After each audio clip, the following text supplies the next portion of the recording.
Welcome to the real world, where corporations decide how long you live, what you eat, and what you drink. This ain't a theory, bro. This is an empire built on your weakness. Every piece of it makes cash off your cravings, and they've locked it into a cycle where you lose any shot at freedom or willpower. Why isn't this banned? Why isn't it called what it really is? Violence. And why the hell are you so afraid of not being controlled anymore? Let's talk alcohol.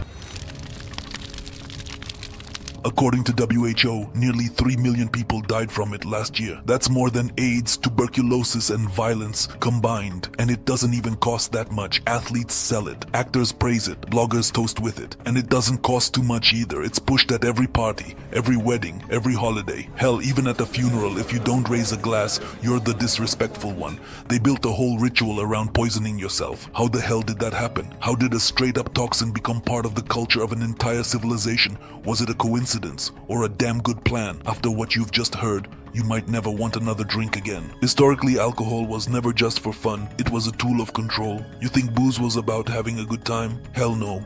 Back in the day, it was a weapon, used to break minds and chain souls. The ancient Sumerians, they got their slaves drunk on beer to keep them obedient. The Roman Empire, when they knew soldiers were marching straight to death, they handed out heavy wine, not for courage, but to numb the fear, shut off survival instinct. Yeah, their reflexes tanked and they died faster. But they didn't drop their weapons or run. Mission accomplished.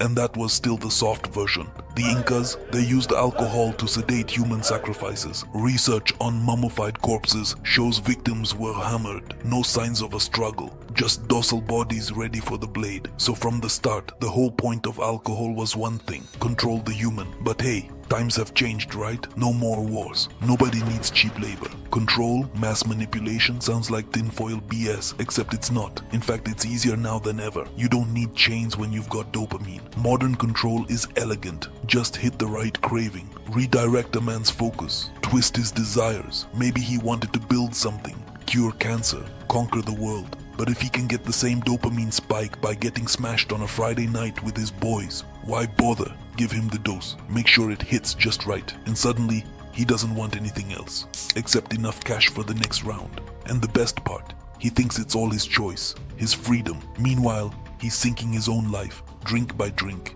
People choose to drink, or so they think. They say drinking's a conscious choice. Alright then, try to remember your first time drinking alcohol. Chances are, you didn't love the taste of cheap whiskey from your parents' liquor cabinet or the brutal hangover after pounding a Four Loko in a parking lot. So why keep repeating that experience over and over?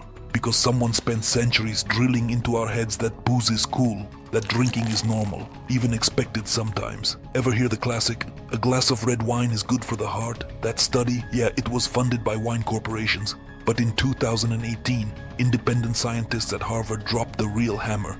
A full meta-analysis. Their conclusion, even the smallest doses of alcohol increase the risk of stroke, cancer, depression.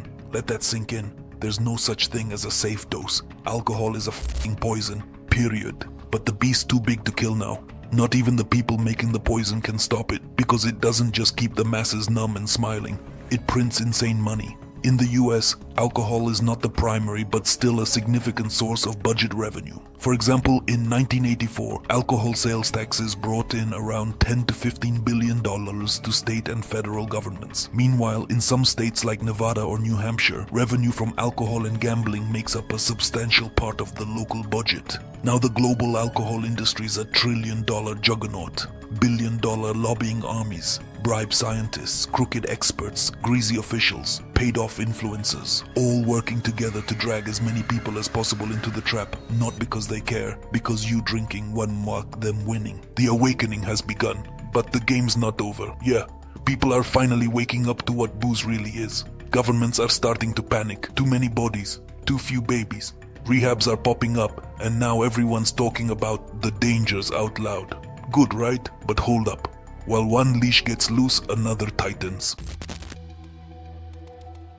Let's talk Big Pharma, one of the most profitable monsters on the planet. In 2024, the top 10 pharmaceutical giants raked in over $1 trillion in revenue. For comparison, the US GDP is $26.9 trillion. Let that sink in. Now here's the kicker. Pharma doesn't make money on healing, it makes money on the desire to be healed. Take antidepressants. In the last decade, usage has skyrocketed. Last year alone, the number of people on them jumped 63%. And guess what? depression levels stayed the same. Weird, huh? A 2008 University of Hull study showed most antidepressants barely beat a sugar pill, and the side effects? Addiction, withdrawal syndrome, suicidal thoughts, minor stuff. And that's just one example. People are hooked on antidepressants, painkillers, antibiotics, supplements, and if you're lucky, it's just useless. If not, it's straight up dangerous. Modern medicine, it's not healing, it's marketing. In 2017, the American Medical Association found that 78% of general practitioners were getting gifts from pharma reps. We're talking free dinners, conferences at beach resorts, full VIP packages, blackjack and all. Why? So when you roll into your doc's office with a headache, they don't give you the cheap fix. They push the branded cash cow. You don't ask, you don't get. Example, Advil. Brand name ibuprofen costs about $8 to $12 for a bottle, 24-50 tablets. Its active ingredient is ibuprofen, the same as in generic versions, which cost 3 to 5, often 2 to 4 times cheaper. Dramamine, for motion sickness, brand name dimenhydrinate, is around $10-15, while generic dimenhydrinate costs $4-6. Tums, calcium carbonate, for heartburn sells for $5 to $8, but generic antacids can be as cheap as $2-3 for the same amount. See the game now? It ain't about health, it's about margin. You're not the patient, you're the customer. Pharma companies blow billions on ads and brainwashing, making sure you believe you need their pills. And it's working, especially across the post-Soviet bloc where it's turned into a full-blown epidemic, people popping antibiotics like candy. Why? Because in these countries you can often get them without a script. Pharma saw the gold mine and started flooding shelves with meds people don't even need. The result? Bacteria getting stronger, smarter, deadlier. Now when someone really needs help, the pills don't do jack. Because the body's already built resistance thanks to some clown taking antibiotics for a damn runny nose. Then there's the symptom killers, pain meds, cough suppressants, nasal sprays. They don't heal shit, they just mute the warning signs. You feel better for a while, but the illness keeps digging deeper. And the worst part, these are pushed like they're miracle cures. So while you think you're solving the problem, you're just slapping tape on a leaking pipe until it bursts in your face. This ain't just business. This is an empire of lies and manipulation. And those studies they show you almost always paid for by the company selling the product. So guess what they say? Modern medicine gave up on curing you a long time ago. Now it's all about controlling your state, your emotions, your wallet. They invent the sickness, then sell you the cure, and make damn sure you believe you can't live without it. All while hiding the real consequences in the fine print. There's a whole lot they hide from us, not just for profit, but for something bigger. Control. It's not always about money. For centuries, the most valuable resource on this planet has been human labor. Problem is, people wear out. But just when the modern slaves started breaking down, they found the fix. Energy drinks. Now it's the fuel of the digital generation. Can't imagine today's youth without it. Wake up, crack a can, no energy, crack a can, can't stop, crack another. Because life today is one giant rat race.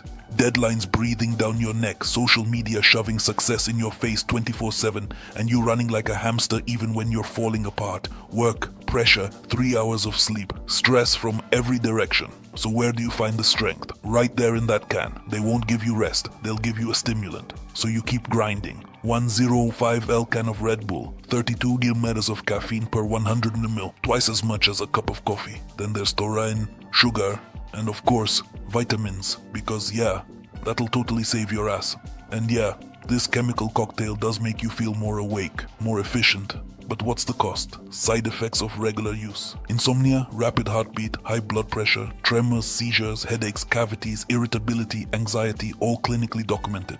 A 2015 study published in Frontiers in Public Health showed this. Regular energy drink consumption increases the risk of panic attacks by 350%. So yeah, you'll feel alive. Right up until your system starts falling apart and you're left wondering why your brain's fried and your hands are shaking. In 2012, the US launched an investigation into 5 deaths linked to Monster energy drinks. Europe and Canada moved fast, restricted teen access. Russia, the law banning sales to minors kicked in just last month. So what's the holdup? Why is no one really fighting this poison? Or better question, are they even trying? Everywhere you look, energy drinks are pushed hard. Athletes, influencers, ads, reels, streams. Why? Because everyone profits. The manufacturers raking in billions, the bloggers paid fat stacks for promo, the system gets the perfect gear in its machine. A human who's hyped at work and crashes quietly at home. Energy drinks are about squeezing people dry, make you work harder, faster, longer. No breaks, no rest. The chemicals inside jack up your nervous system, block adenosine, the chemical that tells your brain you're tired. But here's the twist. The fatigue doesn't go away. You just can't feel it. Your body's still screaming for help, but your brain's on mute, and that's when the damage starts. Nerve system breakdown, all the usual suspects, headaches, anxiety, panic attacks, seizures, and while you crash, guess who's winning? The biggest corporations on the planet. In 2022, Red Bull sold over 11 billion cans. That's billions of hours of stolen energy, masquerading as power in a pretty silver can. Now here's the cherry on this toxic cake. Why do people keep drinking this shit even when they don't need it? Why the constant dose increase? Sugar. One can hold 7 to 10 teaspoons, and caffeine turbocharges that sugar rush straight into your brain's pleasure center. You feel amped, unstoppable, even happy, but then the crash hits. Worse than before, because your dopamine bank is empty. You're drained, and your brain whispers, one more can. You'll feel better. Sound familiar? Yeah, that's addiction, only this one's legal, and it tastes like candy. Sugar ain't just a carb, it's a f***ing psychoactive substance. Sugar addiction started getting real attention back in 2017 after a scandalous experiment dropped by a group of American cardiologists. The ingredients? Rats, sugar, and cocaine. Yeah, you heard that right. Their study lit the scientific world on fire when they claimed sugar doesn't just cause cravings, it's straight up drug level addictive. The results?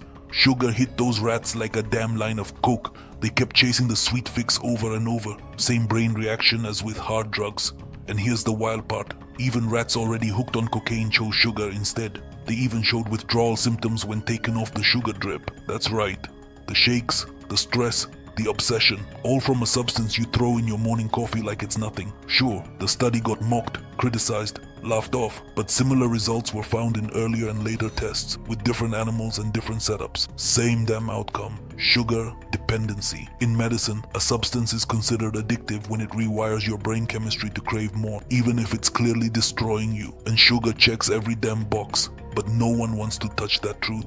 No one's ready to go to war with the food system because sugar is everywhere, in everything, disguised, hidden, celebrated. The average Russian consumes 100 grams of sugar a day. That's 4 times the WHO's recommended limit. Excess sugar doesn't just mean diabetes, fat guts, inflammation, or cancer. In 2014, Harvard Medical School dropped a study showing this. Sugar boosts your risk of dying from heart disease by 38% even if your weight's normal. So here's the real question. Why the hell is sugar getting dumped into everything with zero control, no warnings, no restrictions, and barely a whisper of protest? Because it's way too convenient for the system to feed you cheap dopamine that makes you feel happy enough. Not truly happy, just numb and obedient. You'll do everything society expects. Work, shop, scroll, repeat, without asking any real questions. And odds are you won't even make it to retirement, which is great. No pension payments for the state. Oops, how unfortunate. Meanwhile for men, your testosterone tanks. You stop being aggressive, dominant, dangerous, and turn into a soft, compliant flock of walking sugar bags.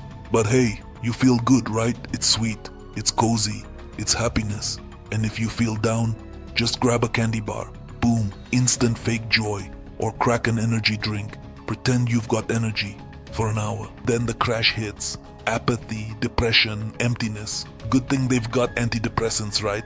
Pop another pack and maybe a beer while you're at it. You deserve to relax. Now do you see the cycle? Everything's connected. Every product, every drug, every craving. You're not consuming, you're being consumed. Alcohol kills your will, sugar cuts the brakes, energy drinks trick your body, and pills, they help you look the other way. Different products, same system, a system built for enslavement. But here's the real nightmare. Take away all the ads, the influences, the substances. Would you even know how to live? If you've been inside a global web of manipulation since birth, and one day they hand you total freedom, will you walk a conscious path, or just crawl back to the same old rails they laid out for you? Sad truth. Habits run the show. Most people will choose what's familiar. But you can break out. Hard, yeah, painful. Absolutely, but it's possible. Stop being a customer to corporate dealers. Stop patching real problems with fake fixes. Start building your own strength. Train your discipline like a weapon. Don't be a product of the system. Be the one who rewrites it.